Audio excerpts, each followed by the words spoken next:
আমি ব্যারিকেড ভেঙে দিয়ে পুলিশের দায়িত্বশীল ভাইদের ক্ষমা চেয়েছি যে আমার শিক্ষার্থীর উপর একটি আঘাত করবেন না, আমি সব কন্ট্রোল করব, আমার শিক্ষার্থীরা কোনো উচ্ছৃঙ্খল আচরণ করবে না। তারা আমার কথা শুনেনি।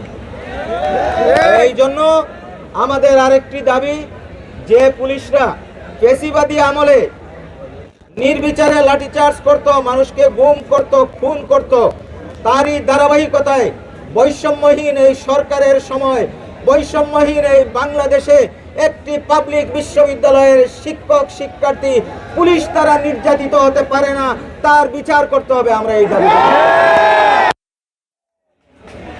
আমাদের সেই 4টি দাবি নিয়ে আমরা গতকালকে 12টা থেকে এখানে অবস্থান করছি।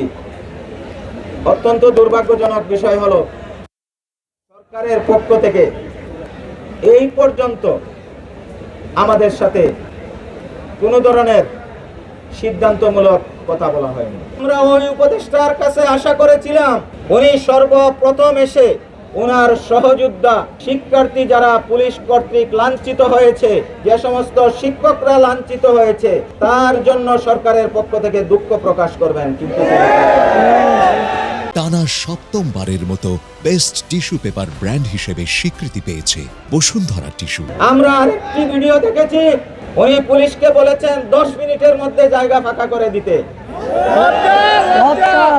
আরে ভাই উপদেষ্টা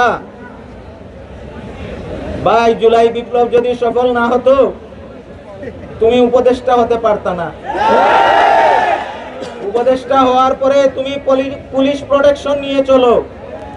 এই জন্য তোমার বাপ এখন যদি সেই ফ্যাসিবাদী বাপ হয় রে ভাই, সাবধান সাবধান। ফ্যাসিবাদ মুক্ত বাংলাদেশে ফ্যাসিবাদী কোনো উচ্চারণ দ্বিতীয়বার যদি কারো শক্তি নেই আমাদেরকে বল প্রয়োগ করে এই জায়গা থেকে তাড়িয়ে দেয়ার। এই সরকার আমাদের আন্দোলনের সরকার। আমি সরকারের প্রতি দৃষ্টি আকর্ষণ করব, আর কাল বিলম্ব করবেন না। আপনারা আসুন, খুব দ্রুত আসুন, আমাদের যৌক্তিক দাবি মেনে নেওয়ার ঘোষণা দিন।